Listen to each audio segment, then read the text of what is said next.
Tala ndeki, hein? Tala. Yoza corbeau, uzadi nwano, ou bien uzadi mvunzi. Ah, on a kujedi pa yo kutele milanga yao. Soki na kitasa ndio sa uzwaki di banga ya munene na di baya batie yo na nzungu balungu di yo ba plim.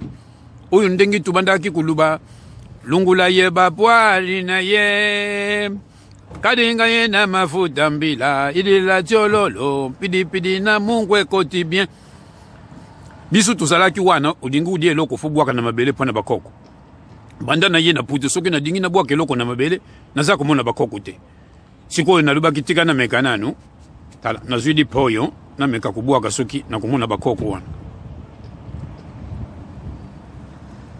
Ah kokwe nzoka izalaka nde binu. Ah oh nzambie nabwaka lisusu na meka lisusu soki natala bakoko wango banani yango baya kudia kabiloko tubwaka kana mabele mama kokwe yo penzo zadi koko te uzadi koko bar uyuki uzadi koko bar yo